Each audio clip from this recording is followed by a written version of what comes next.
있던 명예 다 없게 하고, 그렇게 하고 난 뒤에 빈손 들고 옵니다. 그때 그렇게 해야 우리가 오직 하나님만 의지하겠죠.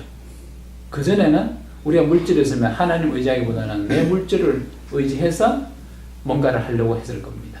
내가 권세 있는 자리에 있을 때는 내가 권세를 이용해서 뭔가 하려고 했을 겁니다. 내 학식이 있다고 생각할 때는 내 학식으로 뭔가를 이루려고 했을 겁니다. 근데 그런 거를 하나님 다 무시하시는 거죠. 그래서 모세를 그렇게 만드신 겁니다. 근데 이제 모세가 그 순간에 순종하겠습니다 했으면 참 좋았을 텐데, 어쨌든 그 모세를 보면 야, 정말 내 모습을 그대로 빼다 봤구나, 이런 느낌이 들 때 참 많습니다. 무엇이 이쁘다고? 우리 인간 같으면 그렇게 이야기했는데도 그렇게 삐딱하게 나오면 열받겠죠? 관두라! 그러고 그냥 때려치울 텐데, 끝까지 포기하지 않으시고 그 모세를 설득해서 하나님의 그 일꾼으로 쓰셨던 사실, 하나님의 지팡이로 쓰셨던 사실, 이제 오늘 여러분들은 하나님께서 그렇게 지팡이로 쓰시겠다는 거죠. 여러분들은 모세입니다. 모세. 자, 어쨌든 그래서 이 하나님의 속성이라는 것도 그렇게 중요한 포인트는 구속 사역을 통해서 나타나는 완성들이다, 이렇게 생각하고 보시면 모든 것이 문제가 풀어질 수 있게 됩니다. 근데 이제 이 신학자들마다 이 속성이라는 것을 이제 이야기할 때 이 속성을 이제 어떻게 결정을 할 것인가, 결정하는 방법론에 있어서 몇 가지를 우리 책에서는 소개하고 있습니다. 그래서 이 실제로 이 속성이라고 하면 하나님의 그 존재하심, 우리는 신류라고 표현합니다. 신류가 있었으므로 그 있음으로 인해서 당연히 드러나 보이는 것, 자, 그거를 우리는 속성이라 합니다. 그래서 이 속성에는 실제로 이 신류라는 거기에 뭔가 따로 부과된 것으로서의 속성, 이렇게 생각하면 안 됩니다. 있던 것이 드러나 보인 거죠. 자, 이 이야기는 나중에 삼위일체하고 관계해서 이야기되기 때문에 잘 기억하셔야 됩니다. 있는 것이 드러나 보인다는 거죠. 있는 것이 드러나 보인다. 자, 그래서 이제 이 속성을 결정하는 데는 우리 책에 소개한 것으로는 합리적인 방법, 경험적인 방법, 그 다음에 성경에 의한 방법, 이 세 가지가 소개되고 있습니다. 이 합리적인 방법이라는 것은 역시 철학이라는 도구를 사용을 합니다. 그래서 하나님이 특별히 우리에게 주신 그 이성, 판단할 수 있는 이 능력을 통해서 생각을 하는 거죠. 그게 철학하는 겁니다. 그래서 원인적이며 인격적인 대의지, 그것이 하나님인데 그 생각을 우리가 할 수 있게 되는 겁니다. 사람의 생각을, 이 사유함을 통해서 그런 생각에까지 도달할 수 있게 되는 거죠. 그렇게 해서 이제 하나님의 속성을 이제 찾고자 하는 것인데, 어쨌든 나중에 이제 하나님이라는 존재를 이야기할 때 이런 표현을 씁니다. 원인 없는 원인의 신류. 이 말을 기억해 놓으시기 바랍니다. 원인 없는 원인의 신류. 자, 이 원인이라는 걸 전에도 제가 말씀드렸지만, 우리가 뭐 범죄 수사하는 데 있어 가지고 어떤 사건이 있게 한 그 원인, 이런 뉘앙스가 굉장히 강한 측면에서 원인 생각하면 좀 곤란합니다. 뭐 같은 이야기이긴 한데 뉘앙스가 그렇다는 거죠. 그런 식으로 자꾸 생각하다 보면 우리가 일반적으로 많이 사용하는 의미로서의 원인을 가지고 자꾸 생각하다 보면 뭔가 자꾸 탁탁 걸리는 느낌이 들어요. 그렇기 때문에 그 생각을 잠시 떠나가지고 어떻게 이해를 하시면 되는가 하면, 어떤 결과물이 있게 한 권원되는 것, 이런 관점에서 예를 들면 내가 존재한다는 거죠. 내가 존재한다는 하나의 결과입니다. 그러면 이 결과에 대한 원인이 있지 않겠냐? 그럼 그 원인이 뭐냐 하면 우리 부모라는 거죠. 그런 의미에서 원인, 여기서 이야기할 때는 그런 관점에서의 원인을 생각해 두시는 게 좋습니다. 그래 이해가 빠릅니다. 그래서 원인 없는 원인의 신류, 그것을 우리는 하나님이라고 한다. 이렇게. 그래서 이제 합리적인 방법에서는 이 인과의 방도라고 해서 결과가 있으면 그게 분명히 뭔가 원인이 있지 않겠냐. 그 결과라는 게 뭔가 하면 자연과 마음의 세계가 있다. 이 결과입니다. 분명히 자연이 있고 그 다음에 우리의 마음의 세계가 있고 이런 것이 있다 하면 이런 것이 있게끔 하는 그 원인이 있어야 되는 거 아니냐. 자, 그렇게 해서 그 원인으로서 우리가 하나님을 생각하고 그 하나님에게서 뭔가가 있어줘야 된다. 그걸 우리는 속성이라 하자. 이렇게 하는 것을 인과의 방도라고 하는 합리적 방법에서의 한 가지 방법입니다. 그 다음 두 번째는 이 부정의 방도.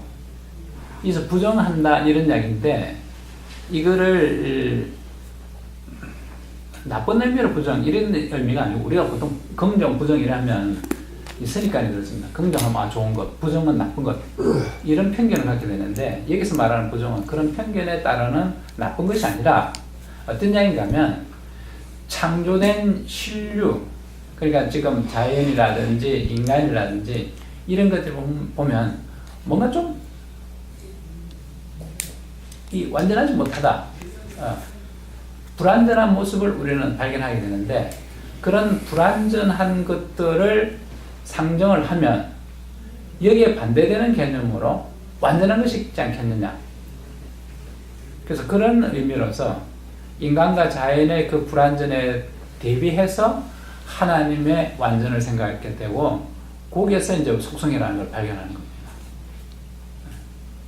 그 원인 없는 원인의 실효라는 말을 예. 만약에 그냥 그 히브리서에 있는 그 멜기세덱을 표현하는 말로 좀 한다면은 좀 더 그 비슷한 말씀을 하시려고 하시는 건가요? 그러니까 보면은 그 멜기세덱을 설명할 때 아버지도 없고 어머니도 없고 족보도 없고 시작한 날도 없고 생명의 끝도 없어 하나님의 아들과 닮아서 항상 제사장이네. 이걸 이렇게 쓰면 멜기세덱을 설명을 하거든요. 그 유사. 그와 유사. 그죠. 그 개념. 근데 참 재밌는 건 뭔가 하면 하나님이 보물찾기를 참 좋아하시는 것 같아요. 우리가 이 사람이 지혜가 한계가 있고 또 우둔하고 이러기 때문에 어떻게든지 하나님을 알게끔 하려고 하는 그런 노력들을 무수히 많이 해놓으셨어요. 쫙 깔아놓으셨어요. 그래서 살아가면서 그걸 하나씩 발견하는 재미. 저 그런 면밀을 굉장히 많이 느끼거든요. 아, 그렇구나. 그래서 자연을 통해서도 보면 하나님이 계시는 거구나. 숨은 그 보물 찾기 진짜 많아요. 그 아이작 뉴턴이 그런 말 하지 않습니까? 자기 그 마치 어린아이와 같이 바닷가에 앉아서 그 바다라는 광활한 그런 그 자연이 있는데 그것을 갖다가 그 알지 못하고 단지 그 해변가에 있는 그 예쁜 조개들만 죽고 거기에서 기쁨을 누리는 어린아이와 같다 이렇게 자기 자신을 표현을 했거든요. 신을 모르면 그런 이야기 그렇죠. 아이작 뉴턴은 굉장히 뭐 신실한. 그러니까 그런 마음을 하나님 우리에게 선물로 줬다는 사실. 너무 감사한 일이죠. 근데 이게 안 믿는 사람도 무슨 이야기 하는지 도저히 이해를 못 합니다. 저것들이 무슨 이야기 하지? 근데 그렇습니다. 믿음 안에서만 가능한 얘기죠. 그래서 어쨌든 자연과 학문과 그리고 이 모든 살아가는 그 과정 속에 하나님 그 무수한 것을 베풀어 놓으심으로 하나님이 결론은 뭔가는 내가 너를 이처럼 사랑한다. 그 이야기입니다. 자식들 표면서 그런 거 많이 느끼죠. 나는 무진장 사랑하는데 얘는 도대체 이해를 못하는 거예요. 그래서 뻗나가려고 그러고 어떤 데는 진짜 가출도 하고 그때 오는 그 허탈감. 하나님이 나 때문에 얼마나 속상해 하셨을까. 이걸 또 깨닫게 하는 거죠. 그런 이야기들은 또 성경 속에도 다 들어앉아 있잖아요. 그 탕자들의 비유 이야기도 그렇고. 그리고 성령 시대의 그 표현이 그 말할 수 없는 탄식으로 우리를 위하여 간구하시는 성령의 그 역할이 그 가장 그 대표적인 것 같은데. 그런 것들 느낌 와야 됩니다. 이 깨닫는 느낌, 이것을 우리가 지금 공부하는 과정에서 여러분들이 충분히 만끽하시고 그 은혜로 나중에 사역하셔야 됩니다. 학문적으로 배워갖고는 도무지 사용 못합니다. 설교하는 게 그게 우리가 공부하듯이 해가지고 하는 거 아니거든요. 그건 설교 아닙니다. 영혼을 살리는 작업인데 그 순간에 성령의 감동 없이 설교한다. 이거는 살인 행위와 같은 겁니다. 끔찍한 겁니다. 근데 지금 많은 목회 현장에서 그런 끔찍한 일들이 벌어지잖아요. 지식 전달이거든요.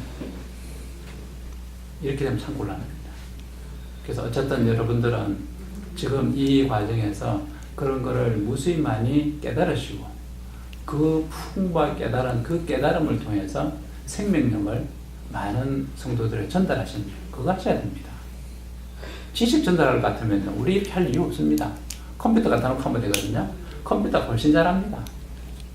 그러나 컴퓨터는 생명이 없거든요.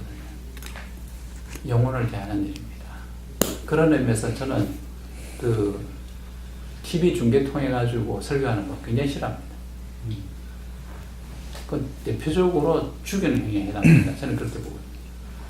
분명히 설교하는 그 현장에는 성도들의 눈을 보고 눈으로 대화해요. 아까 우리 이 교수님 눈 마주치고 싶다는 그 이야기입니다.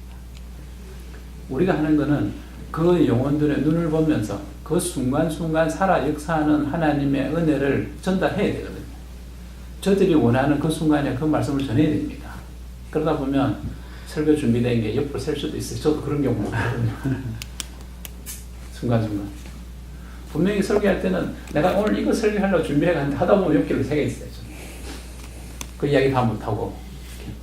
왜냐하면 그 현장에 그 순간에 바로 필요한 영적 갈구함을 해결해 줘야 된다. 그 다음에 이제 우수의 방도라는 것은 이게 이제 이 피조물들에서 발견되는 그 완성을 그러니까 위에는 부정이라는 건 좀 부족한 것. 어떻게 보면 그 나쁜 의미에서의 부정이 아니라 긍정과 부정이라는 측면에서 불완전한 것에서 출발해서 하나님 완전함에 도달하고 그 다음에 우수의 방도는 어느 정도 완전한 것에서 완전한 완성으로 가는 그런 방법입니다. 그래서 이런 방법 중에서 보면 이 부정의 방도라는 것은 그런 의미에서 보면 이게 나중에 우리가 그 속성 이야기할 때 이 비공유적 속성에 해당되는 그런 부분에 관계됩니다. 그래서 우리 인간에게서는 도저히 발견되지 아니하는 그런 하나님의 성품, 그걸 갖다 우리는 비공유적 속성이다. 공유하지 않았다는 거죠. 공유했다 안 했다라는 거는 누구하고냐 하면 우리하고 하나님 사이에 같이 갖고 있는 게 있냐 없냐 이 이야기입니다. 이 우수의 방도라는 거는 우리에게 있다. 있는데 그 근본은 어디냐? 그게 하나님입니다. 우리에게 선함이 있다고 하면 그 선함의 본질은 어디서부터 나오느냐? 하나님께 있고 하나님에게 선은 완전하시다. 이렇게. 지금 이게 우리 교재로 보면 2권에 나와 있는 거죠. 예. 예. 근데 이제 목사님께서는 저희들을 가르치실 때 일부러 상권을 먼저 하신 거죠. 그때는 그 인성문을 먼저 하고 그 하나님의 속성을 나중에 하는 게 좋다고 생각을 하시는 겁니다. 지금 그냥 하다 보니까 그렇게 짬뽕돼서 나오는 겁니다. 근데 저희들이 받아들이기 훨씬 더 좋은 것 같아가지고. 그래요? 네. 그러니까 왜냐하면은 하나님은 우리 인간의 속성을 미리 좀 알면은 이 공정 속성에 대해서는 어느 정도 좀 쉽게 이해가 되겠죠. 맞아요. 예. 그리고 이제 그 다음에 이제 우리들한테 없는 부분을 갖다 찾아내는 그런 네. 작품이 훨씬 더 좋은 것 같아서 혹시 생각하셔서 하신 거지 한번 나중에 혹시 가르쳐줄 기회가 있으면 써먹으려고요. 가르치실 겁니다. 아멘. 분명하게 가르칠 겁니다. 그 하나님 그 달란트를 여기 제가 좀 보니까 다 다르게 허락하셨어요. 그거 참 귀한 거거든요. 그 달란트에는 높고 낮은 절대 없습니다. 이거 분명히 하셔야 되는데 내가 이런 걸 하니까 내가 더 위에 있지 그 생각 하시면 안 됩니다. 나중에 큰일 납니다. 근데 그 우리 원장님 같은 경우는 헌신하는 데는 선수잖아요. 굉장히 중요한 사람입니다. 아무나 그렇게 하는 게 아니거든요. 그래서 저는 한순간 그걸 깨닫는데 제가 30살 때 장로 될 때 그만 전에 보니까 좀 폼나야 되겠더라고요. 그래서 안수 탁 하면 병자가 좀 탁 났고, 그 다음에 기도할 때 방언기도 촥 하면 폼 날 것 같고, 그래서 이제 장로가 되는 순간부터 새벽기도 맨날 가가지고 이제 그렇게 기도했어요. 방언 기도할 수 있게 해주고, 신유의 그 은사를 제게 허락하시고, 맨날 그렇게 기도했는데 응답이 없어요. 그래서 굉장히 많이 이제 실망도 하고 그랬는데, 어쨌든 그렇게 쭉 하다 어느 날 새벽기도, 주일날 새벽기도를 갔는데 뭐 그날도 똑같이 그렇게 뭐 기도를 한 거죠. 그때가 참 이 기도가 뭔지도 모르고 기도한 거죠.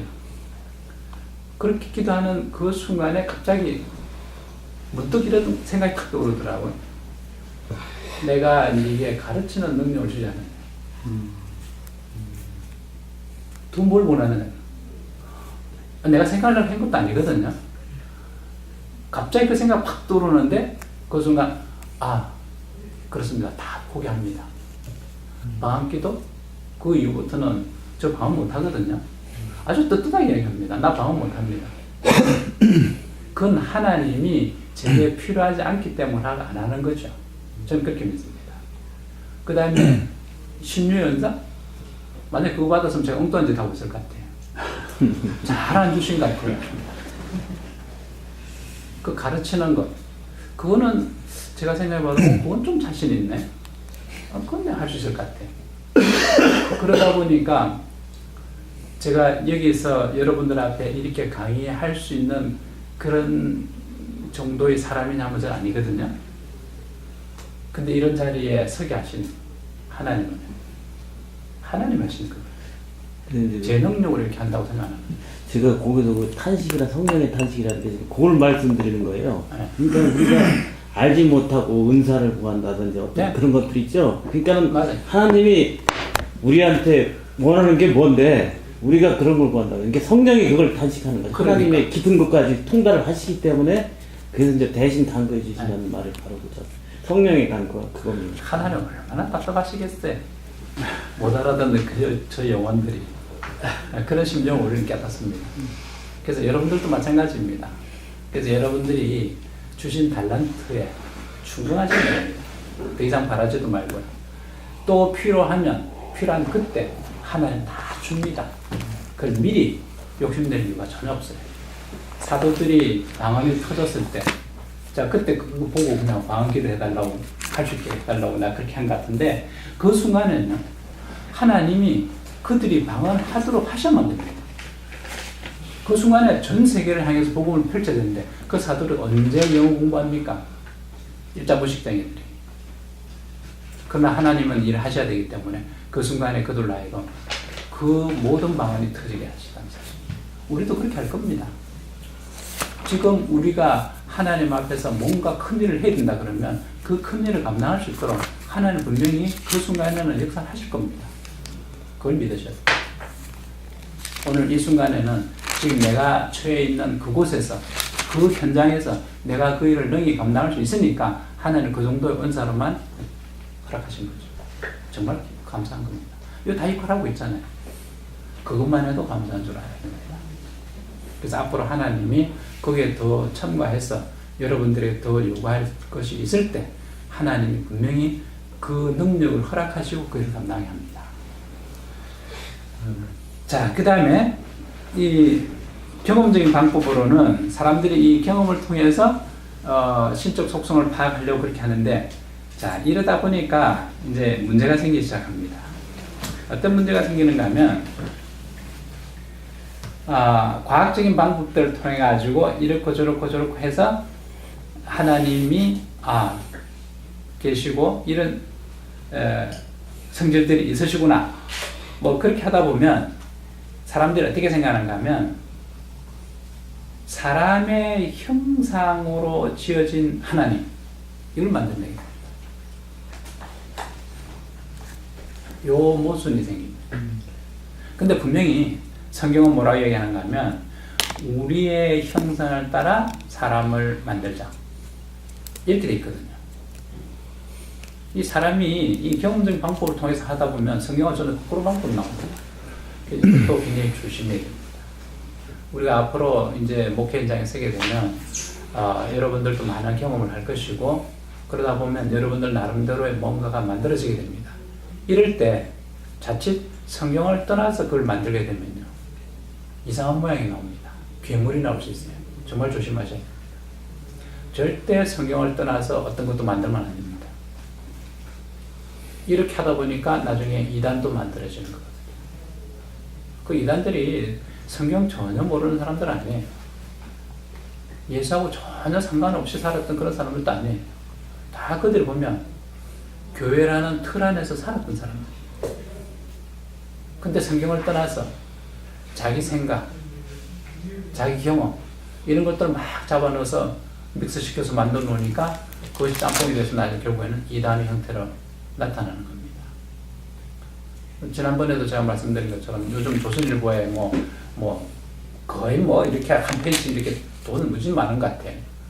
그래 들어가지고 전능하신 하나님의 교회 국도 뭐라 하는 김국도 목사님. 네? 김국도 목사님 말씀하시는 거 아니에요. 그거 아니에요. 중국에서 난 이단 이야기. 나중에 조선일보 한번 찾아보십시오. 네. 그래서 자칭 여그리스도래요. 여자가 교주 같아요. 그러니까 예수 시대 지나갔고 이제 새로운 사역의 시대가 이루어져야 되는 거 아니냐.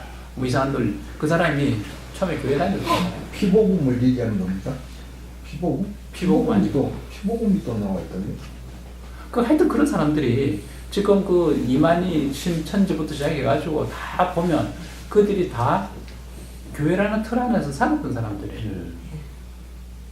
그러니까 성경을 떠나서 마음대로 상상을 하니까 그런 일들이 벌어지는 겁니다.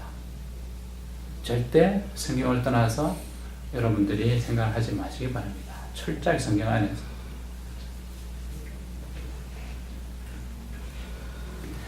자, 이런 걸 다 떠나서 이제 성경적 방법을 통해서 하면 하나님의 자기 계시, 오직 유일한 이 성경을 통해서만이 우리가 바른 하나님의 속성을 유추해낼 수 있게 됩니다. 그래서 사람은 분명히 하나님의 형상으로 창조되었다 하는 걸 통해서 우리 형상 속에서 하나님의 모습을 우리는 발견할 수 있게 됩니다. 이것이 공유적 속성이라는 거죠. 우리가 흔히 사람들을 얘기할 때 인격적으로 들된 놈 또는 인격적으로 참 괜찮으신 분 이런 식으로 표현들을 쓰고 있는데 이 인격이라는 것을 미리 짚어서 말씀을 드립니다. 인격적으로 참 고매하다라고 하면 존경할 만한 그런 분들을 얘기하죠.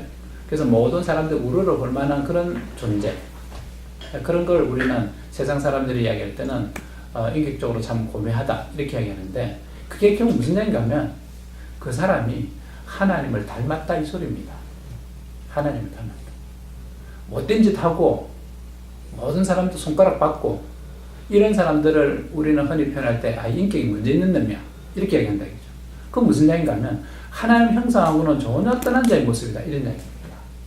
그런 거로 형상의 권한은 인격의 권한은 어디냐? 그게 하나님이다. 그래서 하나님을 우리는 뭐라 하는가 하면 인격적인 하나님 이렇게 얘기합니다. 그러면 이제 사람들이 이제 용어에 헷갈리게 되죠. 어떻게 하나님에다가 사람 인자를 쓰냐 이게 인격. 자, 이런 것은 인간의 그 언어라는 것이 결국 이 사람들에 의해서 만들어졌기 때문에 사람들이 보는 유한한 범위 안에서 그들이 하나님을 온전하게 아는 상태에서가 아니라 희미한 추억으로 하나님 아는 상태에서 사람을 관찰을 했고 그래서 그 안에서 비슷하게 희미하게 하나님 형상을 본 거죠. 그것이 사람인 줄 착각합니다. 사람다움이라고 착각한 겁니다. 그래서 거기다가 용어를 붙이기를 인격이다가 붙인 거죠. 근데 알고 봤더니 사실 그거는 신격입니다. 신격. 근데 그렇게는 이제 안 쓰는 거죠. 이런 오류들은 보면 과거 역사에서도 많이 나타납니다. 우리가 전기를 공부하다 보면 전기는 플러스에서 마이너스 흐른다. 처음에 이 과학자들은 그렇게 생각했다는 거죠. 그래서 그렇게 해서 다 통용을 했는데 어느 날 세월이 지나가지고 전자라는 걸 발견했는데 이 전기의 흐름이라는 게 알고 봤더니 전자의 흐름이더라고요.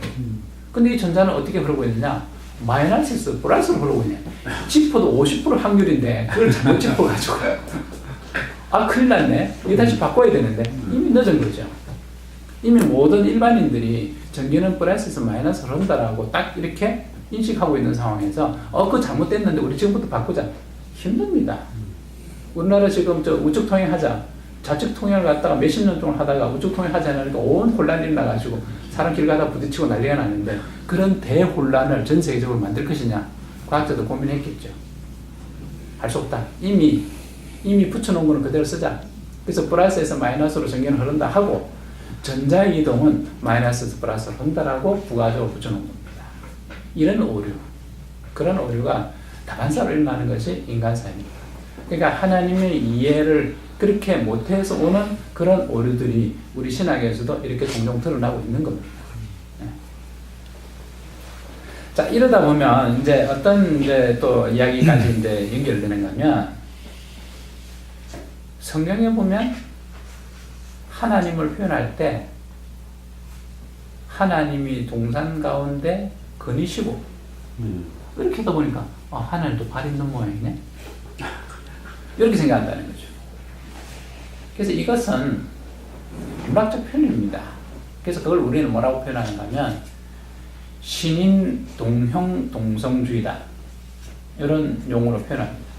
그걸 뭐라고 하는가 하면 하나님과 사람이 같은 형태로 묘사한다 이런 얘기죠. 하나님을 사람처럼 표현한다 이런 얘기죠. 왜냐하면 하나님께서 그렇게 쓰라 하신 것은 뭔가 하면 만약에 하나님을 하나님처럼 표현하면 표현도 못할 정도로 사람이 이해하겠냐 얘기죠. 전혀 이해 못합니다. 하나님이 성경을 기록하실 때 사람을 만드실 때 인간을 흙으로 만드셨다. 그럼 그때 사람들은 이해하겠죠. 그냥 아는 거야. 그걸로 만들었대. 그런 모양이네. 이해합니다. 근데 만약에 그때 사람들한테 하나님이 사람을 만드실 때에 지방과 단백질과 탄수화물로 구성을 하시고 거기에다 부가적으로 미네랄도 넣고 이런 이야기 나가면 그때 사람들이 이해하겠냐 얘기죠. 전혀 이해 못합니다. 무슨 말이지? 거기에다 탄수화물이 뭐냐, 지방이 뭐냐, 그 수소가 어떻고 산소가 어떻고 뭐 이렇게 쭉 나가면 아무도 이해 못합니다. 그런 하나님이 아니시라는 거죠. 인격적인 하나님. 그때 당시에 사람들이 이해할 수 있는 수준으로 표현해 주심으로 하나님을 그 정도 수준에서 알 수 있게 하신 하나님. 그래서 하나님이 하나님을 드러내 보이시는 것을 어떻게 하시느냐? 점진적으로 하신다는 거죠. 한순간에 확 이렇게 내가 하나님이 하고 촥 한꺼번에 다 안 보이시는 하나님. 만약에 그렇게 보였으면 사람 다 죽었을지도 모릅니다. 짓눌려가지고 이해할 수 있겠냐 이거죠. 사람이 밥 먹는 것도 조금씩 먹는 것이지 네 평생 먹을 밥 지금 다 먹어 하고 밥 먹이면 배 터져 죽죠. 마찬가지입니다. 그런 하나님. 그런 관점에서 볼 때 우리는 뭐라 표현하는가 하면 정말로 인격적인 하나님이시구나. 그렇게 표현합니다. 제가 이렇게 쭉 생각해 보니까 정말 그렇겠구나. 정말 그렇겠구나. 완전하신 인격적 존재, 그게 하나님이시다는 거죠. 자, 그렇게 하다 보니까 이 신인 동형 동성주의적 표현을 쓰다 보니까 사람들이 성경을 보면서 많이 헷갈립니다. 하나님이 사람을 지으심을 보고 한탄하셨더라. 하나님도 그럼 후회하네? 내가 실수했구나. 이렇게 하시는 하나님이네? 이렇게 생각하게 되는데 그 표현이 전혀 아니에요. 그런 표현이 아니죠.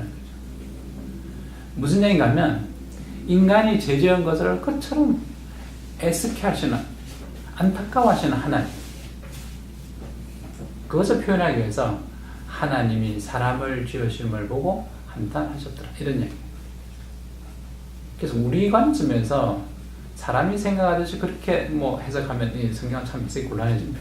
그래서 제가 오늘 죄송한데요. 오늘 구약 시간에도 그 구절이 나왔었거든요. 그래요? 예, 하나님께서 그 사울을 선택하신 것을 후회하시더라. 사실은 이제 그 부분을 가지고 굉장히 많은 이제 논란이 있지 않습니까? 그래서 이제 제가 오늘 느낀 게 뭐였냐면요, 영어 성경에는 다 동사를 갖다가 그리브를 썼더라고요. 그러니까 아까 저는 이제 목사님한테 그걸 여쭤보고 싶어서 제가 죄송한데 끼어를 했는데요. 한탄한다라든지 슬퍼한다 이런 뜻인데 그게 후회한다고는 관계가 없는 것 같거든요. 그런데 이게 우리나라 말로 번역이 되면서 거기다가 그 인격적인 하나님의 모습을 넣으셔가지고 번역을 해놓은 것 같아요. 네.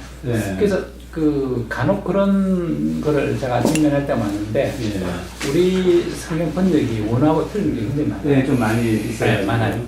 그런데 어떤 점에서 보면 좀 아닌 표현도 있지만 어떤 경우에는 우리 성경이 더 실감나게 잘 번역했다 이런 때도 있고 그래요. 그래서 이거를 이제 여러분들 어떻게 하셔야 되는가 하면 나중에 이제 목회 현장에 서실 때는 우리 한국 성경만 보면 안 됩니다. 원전, 그래서 제가 느끼는 게 히브리어 헬라어를 해야 되구나. 요즘 그런 생각이 굉장히 많이 들어요. 그래서 가급적 원전을 보면서 원전의 한 그 의도를 잘 살려서 그 관점에서 우리 성경을 보면 이렇게 또 맛을 살려놨구나. 그래서 성도들에게 바른 그 말씀을 전할 수 있다 이런 얘기죠. 그래서 성경도 보셔야 되고 그 다음에 이제 할 수 있는 대로 많은 사람들이 쓰는 주석들 다 참고하셔야 됩니다. 주석도 달랑 하나만 보는 게 아니라 이 사람의 생각은 어떻고 저 사람 생각은 어떻고 다 들어서 최종적으로 내가 판단해야 됩니다. 그때 내가 판단할 때는 성령의 은혜로 바르게 판단하게 하옵소서 기도하면서 그래서 거기서 결론을 내가 얻어서 그것을 여러분들이 맡은 성도들에게 말씀을 먹이셔야 됩니다. 그래서 우리 성경 이게 전부 다 읽으면 참 곤란합니다. 그래서 성경이 정확무하다라는 것은 우리 성경이 1.1획도 틀림없다 소리가 아니라는 거죠. 원전, 번역본이 아니라 사본이 아니라 하나님이 처음 주신 그 성경 그것이 완전 무하다는 것이지 그 이후에 난 사본들까지도 정확무하다 이 이야기 하면 안 됩니다. 70인년? 그것도 완전 무하다고 보면 안 됩니다. 번역본이거든요. 그래서 원전이 지금 없기 때문에 우리가 참 아쉬운 건데 그러나 어쨌든 지금 현재까지 하나님 우리에게 주신 이 성경책 그것이 하나님의 원 의도를 전달하는 데는 오류가 있을까 하면 그나마 그 정도에는 오류가 없기 때문에 우리가 하나님 말씀을 받아들이는 겁니다. 지금 킹 제임스 성경을 쓰는 사람들은 어떻게 이야기하는가 하면 그들이 갖고 있는 그 성경만이 오직 유일한 성경이다. 그래서 우리가 보는 이 성경 잘못됐다 이렇게 이야기하거든요. 그렇게까지 이야기할 필요는 없습니다. 우리가 보는 성경이 하나님의 그 원 의도를 왜곡할 만한 정도까지 번역이 잘못되어 있냐 그건 아니에요. 충분히 하나님이 원하시는 그 은혜에 도달할 수 있게끔 보존되어 있다 이렇게 보셔야 됩니다. 그러니 킹 제임스 성경 그 사람들이 이야기하는 그들의 주장 그것도 그렇게 옳은 건 아니다는 거죠. 근데 사실은 그런 말씀을 제가 이제 들을 때마다 저는 약간 걱정이 되는 게 뭐냐면은요. 예를 들면은 뭐 신학대학원을 갖다 공부를 한다라든지, 그러니까 남들을 지도하는 측면에서는 그 사람들의 말을 그러니까 듣고 공부를 해야 되거든요. 그래서 아까 제가 말씀드린 것처럼 원전을 보는 수준까지 히브리어 헬라어를 해야 돼. 그러니까 이제 그런데 이제 우리는 이제 시간적으로 제한이 있으니까 이제 못 하는데 목사님께서 그렇게 말씀을 하시면은 킹제임스 버전을 주장하는 사람들은 좀 이상한 사람들이구나 해가지고 그 사람들 이야기를 자기가 안 들을 수도 있는 상황이 되니까 그 사람들이 이야기하는 거를 그 성경이 어쩌면 우리 성경보다 번역이 잘 된 부분도 있을 수 있어요. 그리고 빠진 부분이 추가되어 있는 부분도 있고 한데 근데 그것이 오직 유일한 하나님 말씀이다 이래버리면 그건 아니거든요. 그렇지. 그걸 주의하는 거죠. 근데 저도 킹제임스 성경책을 참고로 보거든요. 그래서 두루 다 이렇게 보셔가지고 거기서 충분히 하나님의 원 의도를 우리는 발견해내셔야 됩니다. 그 작업을 우리가 해야 돼요. 근데 그것만 유일하다는 그 생각이 우리가 좀 동의하기 곤란하다는 거죠. 근데 이제 뭐 예를 들어가지고 몰몬교 이런 거 진짜 곤란한 거죠. 통일교 원리광론 이런 건 곤란한 얘기죠. 오직 성경 중심으로. 이제 제가 본 것 중에 이제 캐톨릭하고 이제 몰몬경하고 좀 봤거든요. 마음의 그 네. 이슬람 경전하고 봤는데 이제 그 킹 제임스 바이블에 대해서는 제가 그 바이블 자체는 잘못된 게 없어요. 사실 그게 잘못된 게 아니라 그들 교리, 특히 그 성서 침례 교회라고 우리가 지금 이단시하는 네. 그 파에서 지금 강조를 하고 있거든요. 그러니까는 그 자기네들이 만든 교단적 교리가 잘못된 거지, 어떤 그 하나님의 말씀을, 원래 말씀을 전달하는 그 자체적으로는 제가 보기엔 그 모체에 대해서는 문제가 없다는 거죠. 그 근원에 대해서는 문제가 없고, 그 사람들이 어떤 그 자기네들이 어떤 그 이권 개입이나 여러 가지 방법에서 그런 거에 대해서 문제가 있다고 저는 생각을 하거든요. 바로 그 점을 우리가 조심하셔야 되는데, 우리가 그 똑같은 성경을 놓고도요, 보는 사람 눈에 따라서 해석이 완전히 달라집니다. 이단들이 실제로 성경 안 보는 게 아니거든요. 성경을 보는데 보는 눈이 우리하고 다르다는 거죠. 그래서 우리가 색안경을 끼고 세상을 보면 색깔이 다 달라 보이듯이, 그래서 정말 중요한 건 뭔가 하면 어떻게 하면 바른 안경을 끼고 세상을 볼 것이냐 이거죠. 그래서 우리가 여기서 좀 신학 공부를 하는 것이 바로 무슨 과정인가 하면 우리가 성경을 바로 볼 수 있는 그 안경 맞추는 작업이에요. 이게 잘못되면 진짜 아무것도 안 되는 거죠. 그래서 그 점을 여러분들이 늘 명심하셔야 됩니다. 어떻게 하는 것이 성경을 바르게 볼 수 있을까? 그래서 지금 우리 이 조직신학 책 안에도 보면은 굉장히 많은 신학자들이 성경을 보고 뭐 이야기 쭉 해놨는데, 그 보는 관점에 따라 가지고 우리가 취할 사람 이야기도 있고 취해서는 안 될 사람 이야기도 있고 이렇게 갈라지거든요. 그것을 수없이 우리가 반복해서 연습하는 겁니다. 그래서 하나님이 정말 기뻐할 만한 그런 안경을 맞추는 작업, 이것이 신학 공부하는 과정이다, 이렇게 정의하셔야 됩니다. 그래서 어쨌든 지금 많은 목사님들이 이것을 강의를 하시는데, 그 하시는 것을 여러분들이 잘 들으시고 새겨 들으셔가지고 여러분들 걸 만들어 가셔야 됩니다. 지금 제가 이야기하는 이것도 완전한 거 아니거든요. 여러분들에게 참고가 될 뿐입니다. 그래서 여러분들 나름대로 하나님이 기뻐하실 만한 성경관, 그리고 성경을 해석하는 방법, 이거를 찾으시기 바랍니다. 그래서 우리 모두가 봤더니 다 같은 그런 관점을 갖고 있다, 이래야 되는 게 가장 바람직한 거죠. 그렇게 돼야 됩니다. 자, 이제 넘어가겠습니다. 우리 책 94페이지.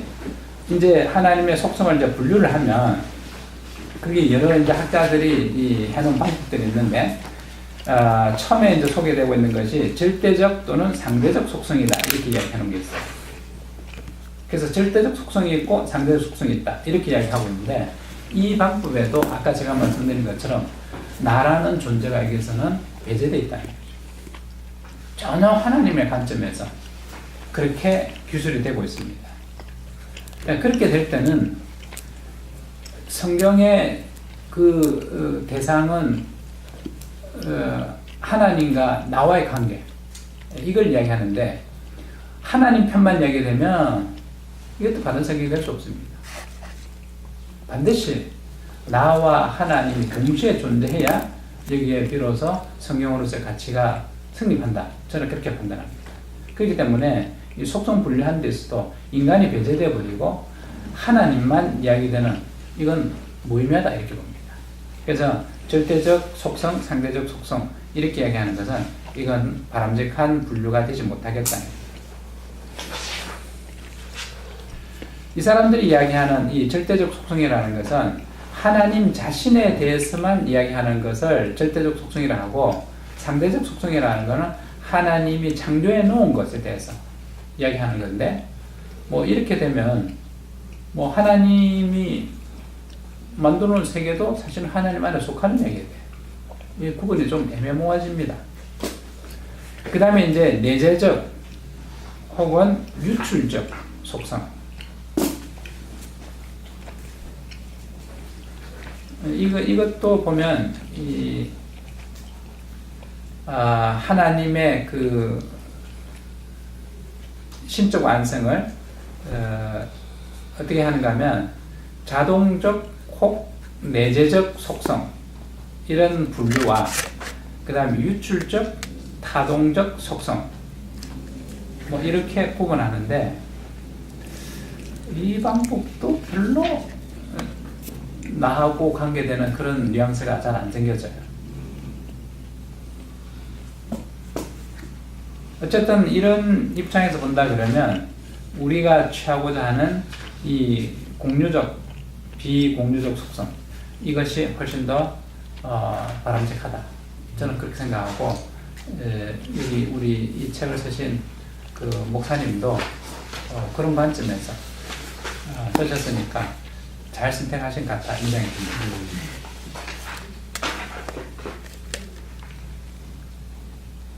하여튼 성경을 보시면서 하나님이 어떻게 나를 이렇게 사랑하실까 이 느낌 오셔야 됩니다.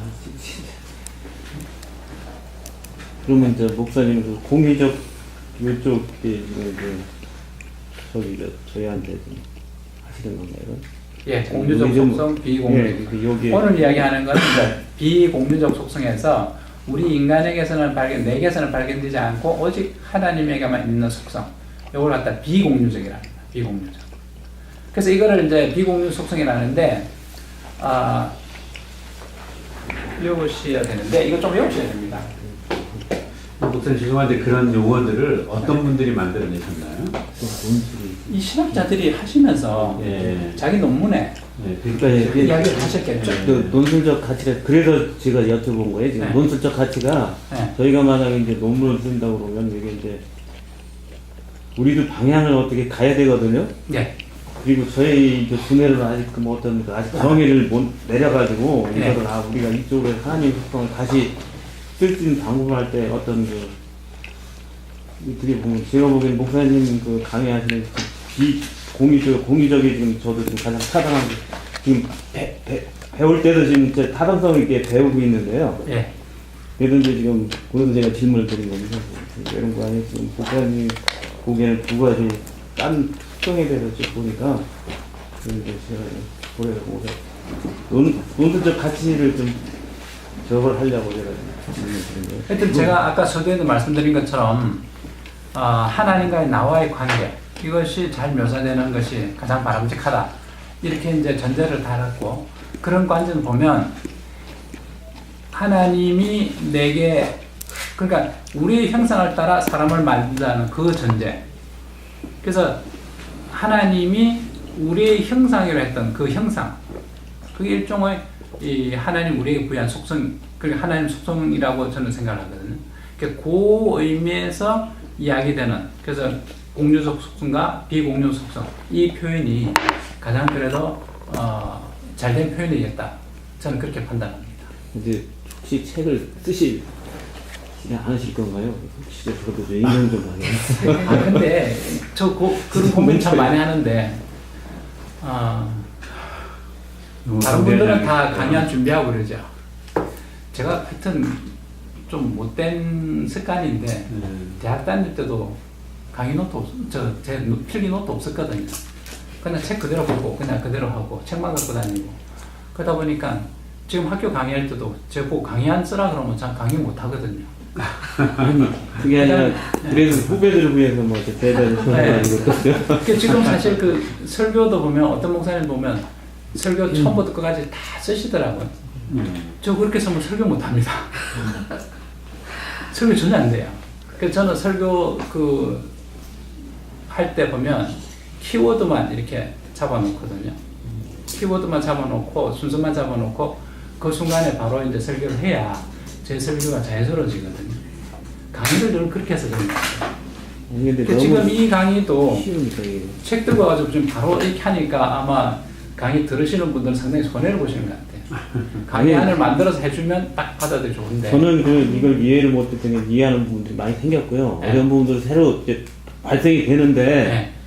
지금 그 목사님 강의하시는 거 듣고서 새로 지금 이해하는 것들이 무지가 많거든요. 네. 은혜가 되는 것도 있고 지금 네. 또 이 상당히 지금 조직신학을 그 책은 그냥 한 권이기 때문에 네. 그 거의 설명하고 쭉 교환으로 해서 갔는데 네. 그게 결국은 이 내용을 펼쳐서 그렇게 이제 해서 저희 강의를 들었거든요. 근데 직접 그렇게 해서 번역을 해서 들어가니까 이게 자체적으로 이제 신학 사상에 대한 정의가 생기거든요. 예. 그래서 지금 아직 좋습니다. 네. 사실은 작년에 우리 김상철 목사님하고 우리가 교환을 좀 만들자. 내가 쓰는 자신 없으니까 김상철 목사님 제 강의를 들었으니까 들은 거를 글로 쓰세요. 그럼 내가 나중에 교정할게요. 이렇게 해가지고 그래서 우리 다른 거부터 하지 말고 우선 3.1처럼부터 한번 해봅시다. 그렇게 했는데 우리 김 목사님 바쁘셔가지고 성공을 못했는데 지금 생각으로는 어쨌든 3.1처럼부터라도 직접 좀 쓰긴 써야 되겠다는 생각이 들어요. 예. 써야 되겠다. 왜냐하면 여기 우리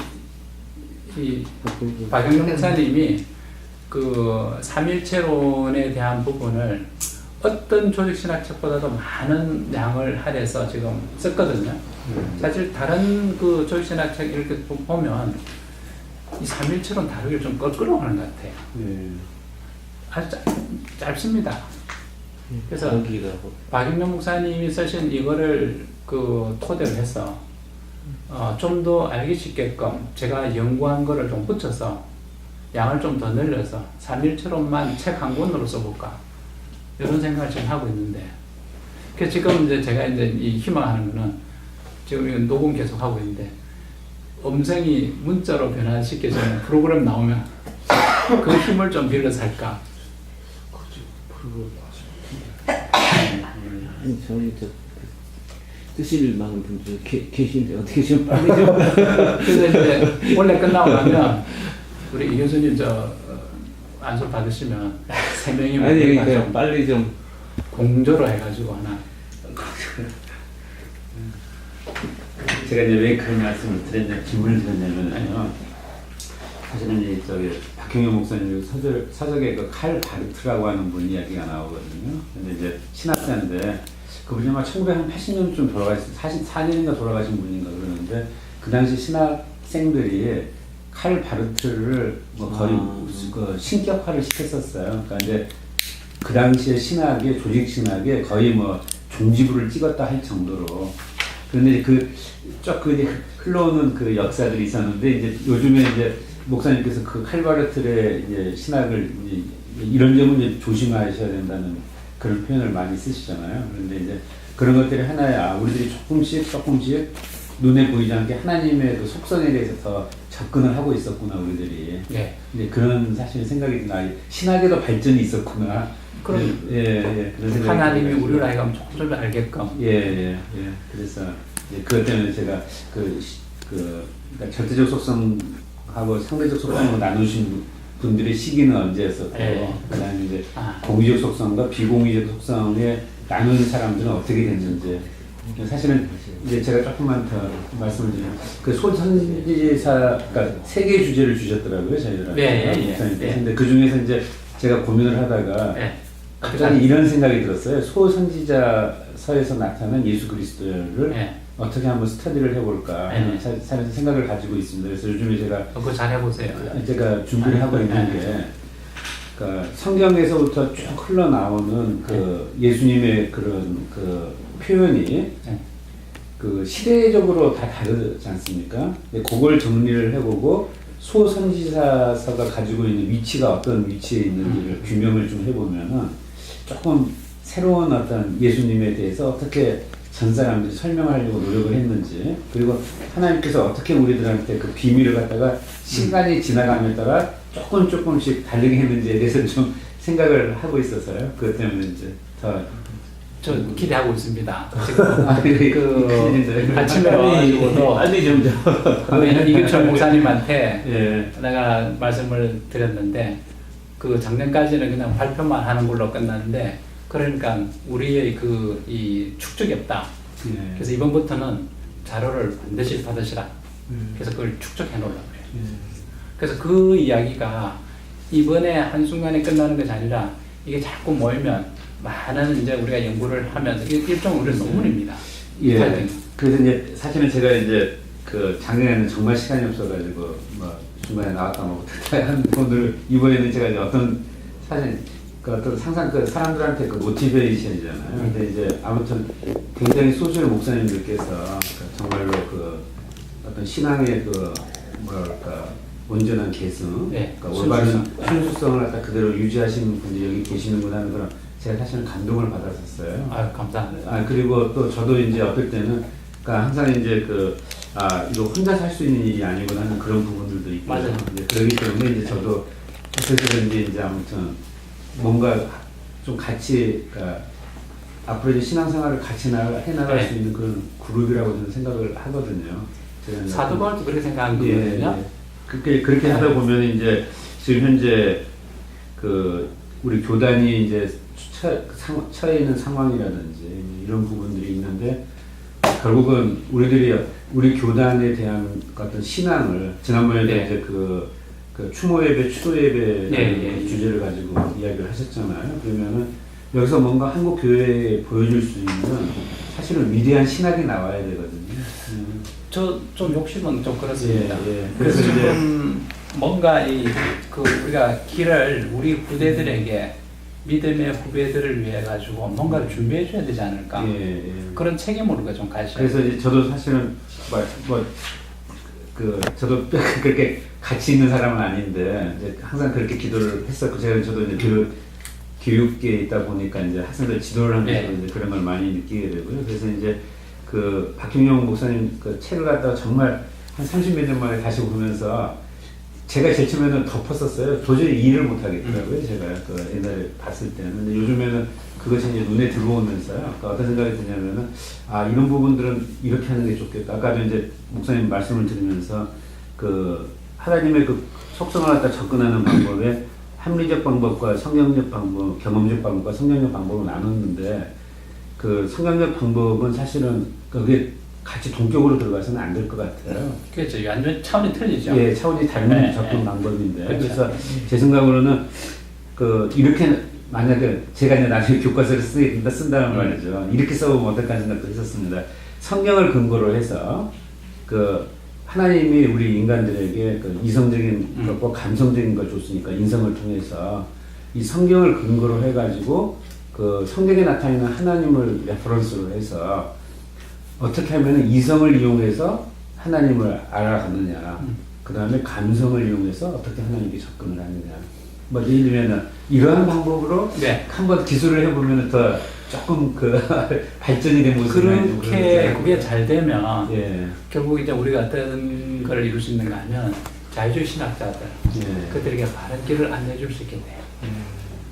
그 사람들은 성경보다는 인간의 이성을 중시하지 않습니까? 그러다 보니까 그들이 걸어온 길 그리고 지금 이 시대에 교회들에게 미치는 그런 잘못된 것들 이걸 우리가 바로 잡아줄 수 있는 거죠. 그리고 분명히 또 바로 잡아야 됩니다. 이제 그러면서 요즘에 이제 다니면서 이제 그 생각이 드는 19세기 때 칸트가 이제 이성을 강조를 해서 순수이성 비판하고 네. 이제 하다 보니까 이것들이 변증법적과 같이 결부가 돼가지고 자유주의 신학을 했구나. 그런데 이 자유주의 신학도 무조건 나쁘다는 아니고 그러한 큰 하나님의 섭리 안에서 그들을 포용을 해가면서 여기에 이제 어떻게 하나님이 인간 한 사람 한 사람한테 접근을 해가지고 그 사람들을 구원했다 하는 그런 구속사역을 같이 덧붙이게 되면은 이것이 하나의 어떤 발전의 형태가 아닌가 하는 그러니까. 요즘 많이 그런 생각들을 많이 하고 있어가지고요. 그런 어떤 시대 사명을 여기 있는 분들이 좀 가지셔야 됩니다. 전에도 제가 말씀드린 것처럼 일단은 가장 가깝게는 지금 우리 교단에 속해 있는 많은 지교회들 그들에게 바른 성경으로 인도할 수 있는 그 지침 역할을 이 신학교 해야 됩니다. 그래서 그들이 안고 있는 문제들을 해결해 줄 수 있어야 되고 그러다 보니까 지난번에 추도예배, 추모예배 하는 이런 이야기 그 모든 결론도 신학교에서 제공을 해줘야 됩니다. 연구해서. 그래서 그 지침에 따라서 지교회는 현장에서 설교하는 그런 패턴으로 우리가 잡아줘야 되고 더 이제 우리가 희망하는 것은 이 교단에서 이루어진 그 많은 신학적 이 내용들이 지금 이 땅에 있는 교회들에게 제대로 공급이 돼야 됩니다. 지금 사실 이 신학이라는 것이 학문적 그런 수준까지 내려와가지고 책 공부하는 그런 수준이 되다 보니까 심지어는 신학교 다녀가지고 현장에서 설교를 도저히 못하겠다 할 정도까지 하거든요. 이 뭔가 잘못되어 있는 거거든요. 그런 식으로 신학이 되면 안 된다는 거죠. 그래서 정말 은혜의 신학, 하나님이 나를 정말 사랑하시는가 하는 것이 체험적으로 느껴줄 수 있는 그런 신학을 가르치는 그런 패턴으로 다시 돌아가야 되지 않겠냐는 거죠. 그 작업을 우리가 해야 됩니다. 그래서 정말 여러분들이 그런 공감을 한다니까 제가 너무 이제 힘이 생깁니다. 너무 기쁘고. 그래서 지금 31일 날 지금 숙소하고 뭐 강의할 수 있는 장소 준비 다 해놨어요, 지금. 제가 좀 준비 다 해놨기 때문에 하여튼 다 오셔야 됩니다. 우리 행사가 이제 좀 더 활발했으면 좋겠어요. 그래서 이제 이 신학교만 하는 것이 아니라 이제 좀 더 되면 우리 지교회 이제 목사님들도 다 오셔서 들으셔야 됩니다. 그래서 계속적으로 하나님의 이 말씀을 공급해주는 그런 원천이 되는 그런 역할을 신학교 해야 됩니다. 그래서 어쨌든 지금 이제 일꾼들이 좀 많이 생겨가지고 지금 제대로 이제 일꾼이 이제 만들어진 것은 지금 한 뭐 2차례 정도 이렇게 됐으니까 지금 여기 있는 여러분들에게 그는 기대 좀 굉장히 크거든요. 어쨌든 큰 일을 하실 분들입니다.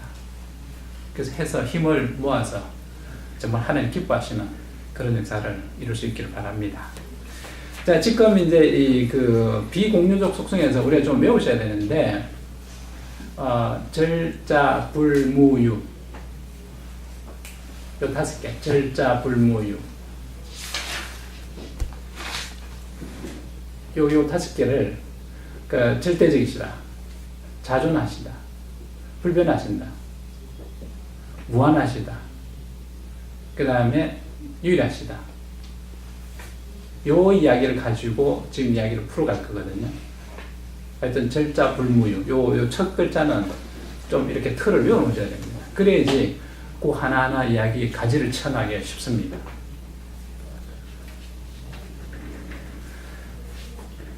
그래서 우리 책 이제 97페이지부터 이제 강론 들어갑니다. 그래서 하나님의 이 절대성. 자, 이 절대성 안에 사실은 다 들어있습니다. 절대성 안에 하나님이 이 자존하실 수밖에 없는 것이고, 절대자인데 변할 리가 없겠죠. 불변하시고, 그 다음에 절대자이기 때문에 무한하시다는 건 당연한 거고, 절대자가 여럿이 있을 수는 없죠. 오직 유일하게 하나입니다. 그래서 이 절대성 안에 이 다 들어있긴 하지만, 우리가 더 세분화해서 살펴보면 이 자존, 불변, 무한, 유일 이렇게 구분해 볼 수 있습니다. 그러면 하나님이 절대 하시는가? 이런 생각. 이게 지난번에 이제 제가 범신론 말씀을 드렸는데, 범신론하고 초월적 존재, 초연신론, 초연신하고 초월적 존재하고 이거 헷갈리면 안 됩니다. 초연신이라는 것은 자연을 벗어나 있는 그런 하나님. 자연하고 상관없다는 얘기죠. 근데 초월자라는 것은 자연을 다 포함해서 초월하는. 지난번에 제가 그림으로 설명해 드렸죠. 그 그림을 기억하시면 도움이 될 겁니다. 그 다음에 범신론이라는 것은 초월적 존재를 어떻게 하는가 하면 자연 안에 그냥 끌고 들어옵니다. 그래서 자연 속에 갇힌 하나님을 만듭니다. 이렇게 되면 하나님의 존재 의미가 없어지죠. 그것을 여러분들이 꼭 기억을 해 두시기 바랍니다. 그래서 범신론자들은 생각하기를 만물은 곧 하나님이시다. 이렇게. 얼핏 들어보면 그 말도 그럴 것 같아요. 이 구별을 잘 하셔야 됩니다. 우리가 신학을 하는 것을 보면 상당히 세심한 부분까지 세심한 변화를 지금 읽어가는 거거든요. 이게 안 돼 있으면요, 나중에 무슨 문제가 생기는가 하면 이단들이 이야기하는데 쉽게 넘어가 버립니다. 쉽게. 제가 언젠가 한번 우리 수련회 때 특강을 하면서 사전에 제가 한번 질문을 던져봤어요. 구원론에 대해서 이야기할 때 이런 거에 대해서 여러분들이 만나더니 어디서 문제를 내봤더니 심각하게도 우리 목사님들 많이 틀립니다. 모른다는 얘기죠. 구분을 제대로 못한다는 얘기죠. 그것도 그래도 세상적인 그 학문 수준도 상당히 있으신 분들도 그런 구분을 잘 못해요. 그러니까 이거는 결국에는 세심한 그런 부분까지 관찰을 안 했다 이런 말입니다. 그러니까 조직 신학을 하는 것은 바로 그런 아주 세심한 부분까지 우리가 파고 들어가는 겁니다. 이 작업을 하셔야지 그럼 여러분들이 이단의 공격으로부터 말씀을 보존해낼 수 있는 굉장히 중요합니다. 이 이단들은요, 그 사람 바보 아니거든요. 굉장히 똑똑합니다. 아주 논리정연합니다. 그래서 우리가 이런 하나님의 말씀에 대한 온전한 교육을 안 받는 상태에서 들어보면요, 그 논리에 하자가 없기 때문에 다 수긍이 됩니다. 아, 그렇구나. 그 이단에 속해 있는 많은 사람들, 그 바보들만 있는 게 아니잖아요. 진짜 똑똑한 사람 많습니다. 그들이 거기에 속해 있는 이유가 뭔가 하면 바로 그런 이유 때문에 그렇습니다. 올바른 참된 말씀을 한 번도 접해본 적이 없고 그 사람들 이야기하는 걸 쭉 들어봤더니 논리적으로 하자 없네, 맞네. 그러니까 믿는 겁니다. 그런 면에서 보면 오늘 우리가 여기 앉아있다는 것은 너무 기가 막힌 하나님의 은혜는 사실이죠. 우리가 거기 가서 안 앉아있고 여기 가서 앉아있다는 것이 너무 감사한 일입니다.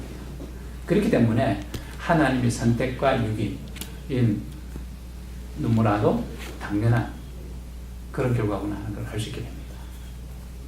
왜 하나님이 유기할 자를 처음부터 정해놨냐? 신학자들이 참 유기라는 이야기 하기가 좀 껄끄러운 거죠. 왜냐면 너 처음부터 하나님 버려서 이야기를 하는 것을 그걸 너무나 쉽게 할 수 있는 사람이 몇 사람이 있겠냐? 못합니다. 근데 버려진 자인지 아닌 자도 알 수 없기 때문에 더더군다나 그 이야기 하기가 껄끄러운 거죠. 근데 우리는 과감하게 해야 됩니다. 버려진 자, 처음부터. 그래서 버려진 자들이 결국에는 하나님 심판을 받게 되는데 그 버려진 자에 대해서 일반인들도 그렇게 생각할 겁니다. 왜 저 사람은 하나님 버려서 심판받게 하고 저 사람을 선택해서 구원받게 하느냐? 하나님 편파적인 거 아니냐? 그게 하나님 사랑입니다. 절대자가 갖고 있을 수 있는 고난입니다. 그 유기된 자가 지옥으로 갈 수밖에 없는 것은 그들은 처음부터 범죄한 것이고 그냥 내버려두면 선택받은 자들 내버려두면 다 지옥 가게 되어 있습니다. 누구나 다 가게 됐습니다.